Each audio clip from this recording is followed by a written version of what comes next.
Okay, so hello, and as you can see, like there's a very loud background noise because like I'm actually in school, and just don't care about it. Like I'm skipping swimming class because school is so boring, and like I have swimming class like 3 times a week. Like, can you imagine that? And one swimming class is like 3 hours. So just the background noise might be very loud, but just don't care about it. Okay, so let's get into the video. So first of all, I updated my clicker bot thing.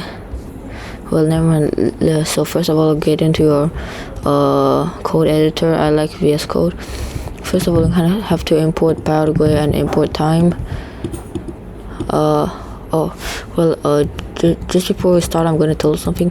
If you don't like to copy all this code, you can just click in the link in the description and just copy this whole code. Okay, so first of all, over here, just gonna print some cool stuff like OP auto clicker, like over here, OP auto clicker. Over here, it's gonna make you choose beast mode or normal mode, and then it's gonna get what the user chooses and makes it into lowercase, so it will also work for people who enter in capital. And then it's gonna make a space to make it look cooler. If mode equals beast, it's gonna print out a warning. Paraguay to pause. Yeah, this is what I'm going to explain right now. I figured out that Paraguay has a pause thing, so it makes the clicker game like the last time only had a CPS clicks per second of only 10, and this would make it into 70 or 80. Yeah, and then it's gonna wait 1 second and it's gonna start. If it's normal mode, it's gonna make the pause 0.01 and make the CPS something like 40. Else means that you chose something fake. It's gonna choose a real option. It's gonna wait 2 seconds. It's gonna click. Okay, now let's test it out. Okay, so a note is that when running this, don't run it through your code editor. Don't just do this. It's gonna it might not perform that well.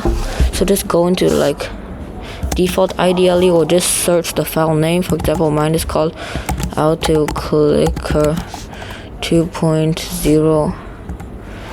It's gonna open, and it's also easier to close because I know that Python has a keyboard thing, a keyboard package that allows you to detect things on keyboard. So if you press a key, it closes, but it doesn't work well on Mac. Very sad. So you can only press the X to close it. Never mind, let me just open a clicker game or something. Wait, no, just a CPS test. Okay, and let's just do a 60-second test over here. My god, so many ads. And let me first open the old auto clicker if I can find it. Yeah, this is the old auto clicker without this line of code because I added it. Look, let's see the CPS. Look, 8 clicks per second. Now let's close it. Oh yeah, and as you can see, nothing happens when you try to move the mouse. It's not glitching or anything. Yeah, now let's close this, and now let's try normal mode.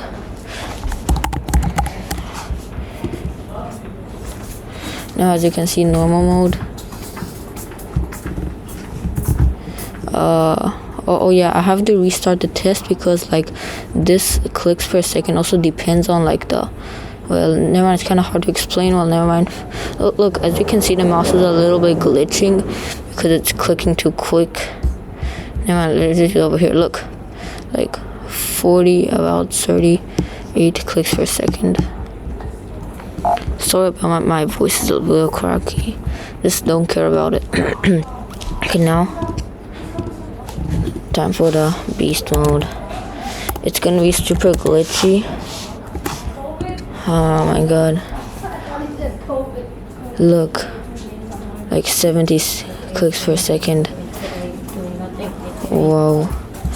But as you can see, it's super glitchy. Oh my god. But because like as I said, the keyboard modal, which would make it like if I press Q, it's gonna quit automatically. It's unavailable on Mac. Like it has lots of problems, but it's totally worth to do this because you can just still close it. Just ignore that sound, and now just press OK. Okay, so that was it. You can look at you can copy the link of the code in the description, and yeah.